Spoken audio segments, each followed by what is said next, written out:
जयराम ने नवाब दौलत खान से 1000 रुपए की पेशगी लेकर गुरु नानक देव जी को दे दी और गुरु नानक देव जी ने मोदीखाना संभालना शुरू कर दिया। भाई बाला ने गुरु नानक जी से विनती की, नानक जी, आपने तो मोदीखाना संभाल लिया है, अब मुझे तलवंडी जाने की आज्ञा दें। वहां जाकर मैं खेती करूंगा और फसल की देखभाल करूंगा। गुरु जी ने कहा, बाला, हमारी बचपन की दोस्ती बहुत पक्की है, तुम इस तरह बीच में छोड़कर नहीं जा सकते, तुम भी हमारे साथ यहीं रहो। भाई बाला ने कहा, नानक जी, जैसा आप कहेंगे मैं वैसा ही करूंगा। इस तरह बाला भी गुरु नानक जी के साथ वहीं रहने लगा। 2-3 महीने बाद जब गुरु नानक देव जी नवाब के साथ हिसाब करने जाते तो उनके पैसे नवाब की तरफ ज्यादा ही निकलते, और अगर कोई व्यक्ति गुरु जी से कोई भी सवाल पूछता तो गुरु जी तुरंत जवाब दे देते। कपड़ा लेने वाला आता तो गुरु जी उसे कपड़ा दे देते और राशन लेने वाले को राशन दे देते। इस तरह दुकान पर लोगों की भीड़ लगी रहती। अगर कोई 5 सेर मांगता तो गुरुजी 5.5 सेर तौलकर दे देते। सभी लोग राशन लेकर बहुत खुश होते और गुरु नानक जी को आशीर्वाद देते। इस प्रकार गुरु नानक देव जी की प्रशंसा पूरे सुल्तानपुर और आसपास के गांवों में होने लगी।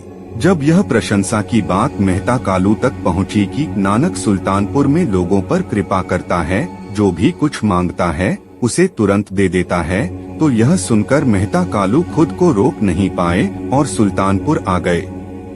सुल्तानपुर में भी हर कोई गुरु नानक जी की ही तारीफ कर रहा था। जब कालू गुरु नानक जी के पास पहुँचे तो गुरु जी ने तुरंत उनके चरण छुए और प्रणाम किया। मेहता कालू ने गुरु जी को गले लगाया और माथा चूमा। भाई बाला ने भी मेहता कालू के चरण स्पर्श किए। फिर गुरु जी और मेहता कालू जयराम से मिलने गए। जब वे वहां पहुंचे तो जयराम और बहन नानकी ने भी मेहता कालू के चरण छुए। मेहता कालू ने दोनों को आशीर्वाद दिया। फिर सभी बैठकर आपस में बातें करने लगे। मेहता कालू ने कहा, नानक, इतना समय हो गया है काम करते हुए, अब तक तुमने क्या कमाया, क्या जमा किया और क्या खोया है? गुरु जी ने उत्तर दिया, हमने बहुत कुछ कमाया है और बहुत कुछ खाया भी है। जब भी हम नवाब से हिसाब करते हैं तो पैसे ज्यादा ही निकलते हैं और हम वो पैसे ले भी लेते हैं, लेकिन हमारे पास कोई पैसा या कौड़ी नहीं बचती, वह सब इधर उधर खर्च हो जाता है। यह सब सुनकर मेहता कालू भाई बाला पर गुस्सा करने लगे और क्रोध में बोलने लगे। गुरु नानक देव जी ने इशारे से बाला को शांत रहने को कहा और दोनों चुप रहे।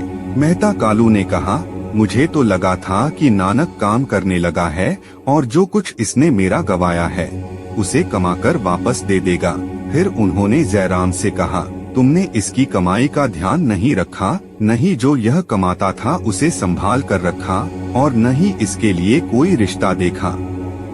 तब बहन नानकी जी बोली, पिताजी, जब से नानक यहाँ आया है इसने कुछ भी नहीं गवाया।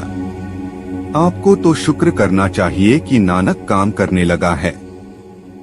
पहले आप कहते थे कि नानक काम नहीं करता, अब वह काम करने लगा है, आपको खुश होना चाहिए।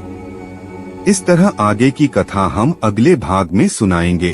अगर यह कथा अच्छी लगी हो तो इसे लाइक करें, ज्यादा से ज्यादा शेयर करें और आगे की कथाएं सुनने के लिए हमारे चैनल को सब्सक्राइब करें।